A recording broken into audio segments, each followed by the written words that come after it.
Hey guys, my name is Boris. I'm a physician assistant, and today I want to talk about what I call the narrative or the resume issue of writing your pre-PA personal statement. So I just finished 2 pre-PA consulting sessions where we focused on their essay, and one was 1 hour, one was 2 hours, and they both made the same mistake, which I call the narrative or the resume issue of writing your personal statement. What do I mean by that? What I mean by that is it seems simple, but it's really not. To write your personal statement, to answer the question in the space provided, discuss your motivation or desire to become a physician assistant, basically meaning, why do you want to be a PA? People seem to have a lot of trouble answering that exact question. And instead, they tend to give me 5,000 characters of their entire resume, just putting it in words instead of bullet points. Or what they try to do is they tell their whole life story. Neither one of which is what the prompt is asking for. The prompt is asking for, why do you want to be a PA? Not your entire life story, not your entire resume, not every job you've ever had, not everything you did in high school or college, none of that. It's literally, why do you want to be a PA? Now, that does not mean that you cannot use some of those things as examples to illustrate exactly why you want to be a PA, but it is not what you should focus on. What you should focus on is why you want to be a PA, not the actual events that happened. The events should illustrate why you want to be a PA. I hope that's clear. So let's say, for instance, you were the captain of the chess team in high school, you were the captain of the track team in college, you worked as a certified nursing assistant all the way through college on your summers and on your breaks, and sometimes even after classes. And then you graduated from college, you got a whole different job in, let's say, dermatology as like a dermatology patient care tech, and you got to participate in procedures, and you really love that. And now you want to go to PA school because you want to be a dermatology PA. Okay. Super cool. What people making this common mistake would normally do is they would use a whole paragraph to tell me all about being the captain of the chess team. And then their second paragraph would be all about being the captain of the track team. And then their third paragraph would be all about being a certified nurse aide. And then their fourth paragraph would be all about working in dermatology. And then finally, they would use a very, very short conclusion paragraph where they tell me, well, I want to be a PA. And reading a personal statement like that makes me want to take these chopsticks and ram them into my eyes so I can stop reading it, because it's so annoying that the person can't just answer the question, why do you want to be a PA? Instead, they want to tell me all about their entire life story or their entire resume.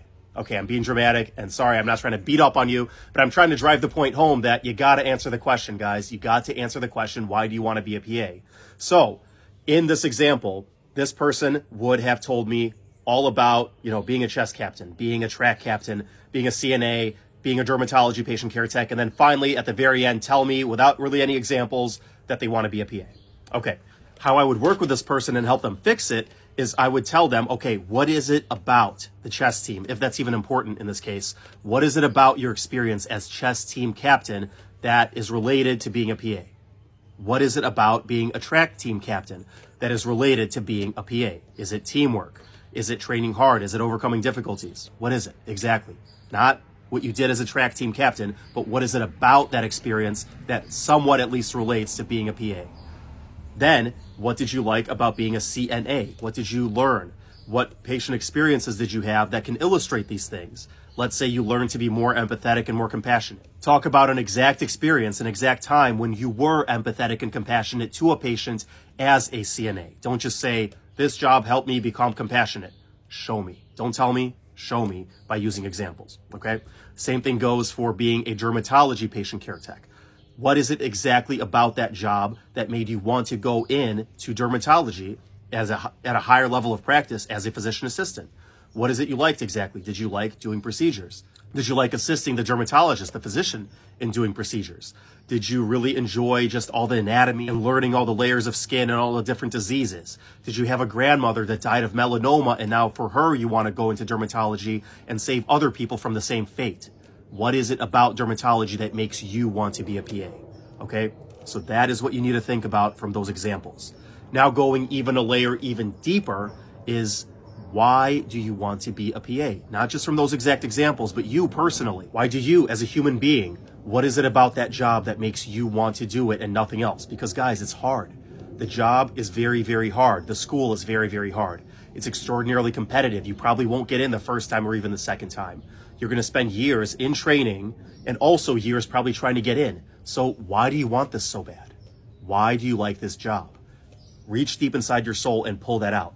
What is it about this job? What is it about medicine that makes you want to practice it?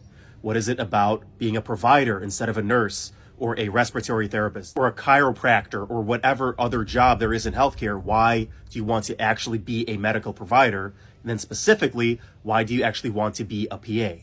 Is it the lateral mobility? You just like you get bored easily. You're that kind of person that always wants to learn more. You don't just want to be stuck in one specialty and do the same thing for 30 years. You want to switch specialties. You want to learn all of medicine, or at least many different kinds of medicine, and apply that. Or you want to just constantly learn more and more, and you just want a job that until your very last day practicing medicine, you're learning more and you don't feel like you ever got it.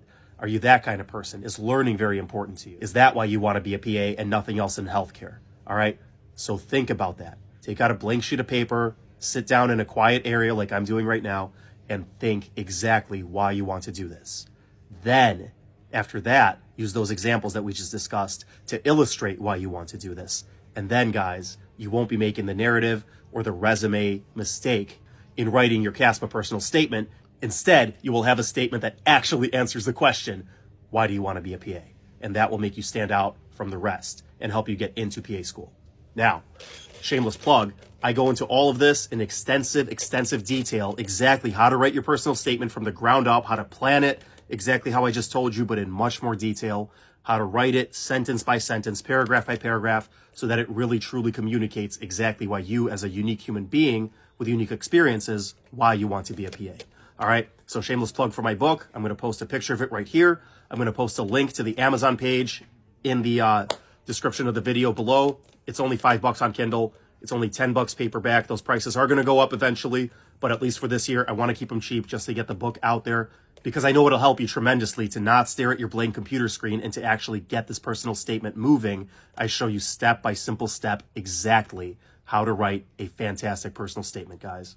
And getting this book is a lot cheaper and a lot easier than scheduling a one-on-one session with me. That being said, if you really want to schedule a one-on-one session with me, and they're getting kind of hard to schedule, especially in this season when everyone's working on their personal statements and I'm working a ton of hours, it's hard to get those sessions with me. But if you really want to try to get one, go to my website, Boris the PA, click the services tab, and schedule a one-on-one session with me so that we can actually go through your own personal statement that you've already written, line by line, sentence by sentence, and make it something that you're really proud of. But above that, I recommend getting the book because it's a much easier way to go. Anyway, guys, hope you found that helpful. I'll see you in the next video.